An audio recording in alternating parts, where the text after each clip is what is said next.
Bonjour, je suis Gaël Châtelain, bienvenue sur mon podcast Happy Work, le podcast qui va vous parler de bien-être au travail et surtout de la manière dont vous allez pouvoir l'améliorer chaque jour. Cette semaine, je vais vous donner les 6 secrets pour avoir une vie professionnelle épanouie. Eh oui, je suis diplômé d'une grande école de commerce, l'EDEC pour ne pas la nommer, depuis 1992. Cela fait 27 ans. Mon Dieu, rien qu'en disant cela, je prends conscience que je peux commencer à regarder en arrière et voir le chemin parcouru.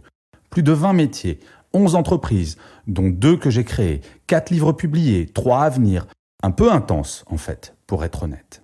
Alors certes, avec un parcours comme celui-là, je ne me suis pas ennuyé, mais mieux, je me suis amusé. Et je ne crois pas que cela soit dû au hasard ou à un quelconque talent, mais plutôt à une façon d'aborder ma vie professionnelle. Je crois profondément que nous pouvons toutes et tous nous amuser en gérant notre carrière professionnelle. Autant je ne crois absolument pas au concept de bonheur au travail, autant je pense qu'il est possible d'être acteur de notre vie professionnelle et ainsi cesser de la subir.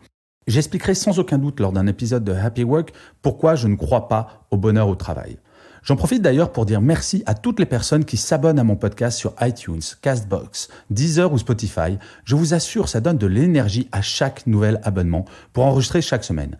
Si ce n'est déjà fait, n'hésitez pas. Bon, voilà, la phrase d'autopromo, c'est fini, revenons à nos moutons.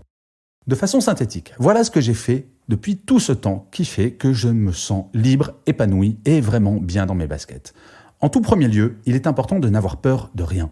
J'entends trop souvent des salariés, cadres, me dire qu'ils n'osent pas dire à leur boss que quelque chose ne va pas. Le taux de chômage des cadres est de 3,8% en France, ce qui est considéré comme le plein emploi. Alors je sais bien qu'il y a 100 000 d'entre eux, notamment les plus de 50 ans, pour qui c'est compliqué. Mais avant de basculer du côté senior, mais quelle horreur tout de même quand on y pense, je fais une petite parenthèse, pardonnez-moi, être considéré comme senior à 50 ans. Bon, perso, je ne suis pas concerné n'en ayant que 49, mais je me prépare à la bascule. Je ferme la parenthèse. Mais pour tous les autres, quoi que vous disiez, quoi que vous fassiez, que risquez-vous? Au pire, de vous faire licencier. Et alors ? Nous sommes dans une période où recruter est compliqué. Vous avez de la valeur, ne l'oubliez jamais. Et c'est cette valeur qui fera que l'entreprise sera à votre écoute. Ou pas, mais si tel est le cas, c'est que cette entreprise ne vous convient pas et vous devez en changer. Ensuite, il me semble important de ne jamais faire de compromis avec vous-même. J'ai toujours été convaincu que nous étions les acteurs principaux de notre propre vie. Rien ni personne n'a le droit de me faire changer de ma route, surtout pour de mauvaises raisons. Vous avez un objectif ? Suivez-le. Il m'est arrivé une fois dans ma carrière que l'un de mes boss me demande de faire des faux en écriture sur quelque chose d'assez grave. J'ai refusé, je me suis fait licencier, mais je me sens tellement bien, en phase avec mon éthique, en phase avec tout ce que je peux raconter dans mes conférences, articles ou livres, que cela franchement valait le coup. Alors bien entendu, il est important de ne jamais renoncer. Tout n'est pas facile, loin de là. À 7 ans, je rêvais déjà de monter sur scène. Plus jeune, j'ai essayé d'être chanteur, sans grand succès, je dois bien l'avouer. Mais ma vie a fait que 150 fois par an, je suis sur une scène pour mes conférences devant 20, 100 ou 1000 personnes. À un peu plus de 40 ans, j'ai réalisé mon rêve de gamin qui continue jour après jour aujourd'hui. Il n'y a pas d'âge pour réaliser ses rêves et surtout, rien ne peut vous y faire renoncer. Vous avez un rêve, lancez-vous. Mais pour cela, il est impératif de supprimer le conditionnel. Et oui. J'adorerais faire cela, j'aimerais essayer ceci, oh j'aurais adoré pouvoir tenter ça. Faites-le. Au pire, que risquez-vous? Vous plantez? Oui, je sais, je me suis bien planté un grand nombre de fois, mais au moins j'ai essayé. Comme le dit je ne sais plus qui, il n'y a que ceux qui n'essayent rien qui ne se plantent jamais.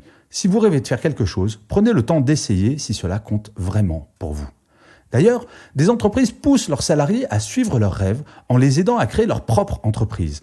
Je ne citerai que Engie, Air Liquide, L'Oréal, Thales ou la BNP qui vont aider des salariés à créer en interne leur propre start-up. Des entreprises comme 3M ou Google vont même jusqu'à donner 15% du temps de travail aux salariés qui souhaiteraient se lancer. Et quand vous savez que c'est grâce à cette mesure que Gmail a été créé chez Google, ça montre à quel point c'est intéressant absolument pour tout le monde. Et je vous assure que cela est beaucoup plus simple si vous intégrez qu'il est important de vous faire plaisir chaque jour. Pas une journée ne doit s'achever sans que vous n'ayez fait quelque chose pour vous, rien que vous, quelque chose de purement égoïste.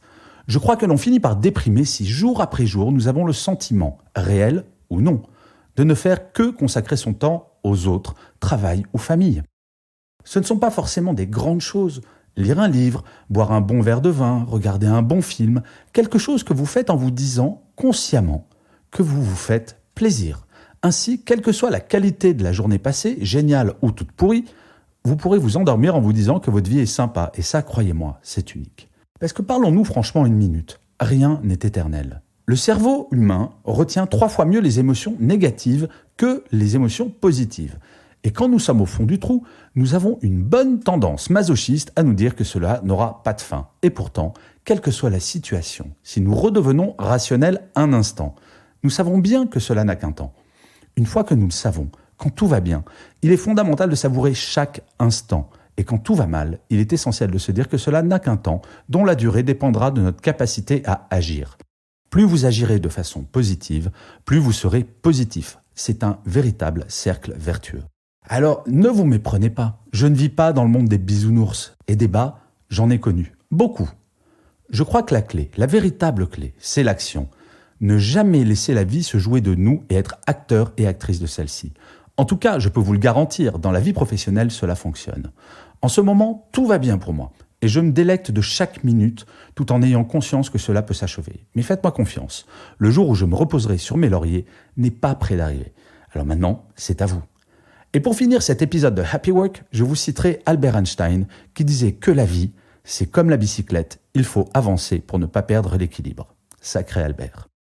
Je vous remercie d'avoir écouté cet épisode de Happy Work. Je vous dis à la semaine prochaine et d'ici là, prenez soin de vous.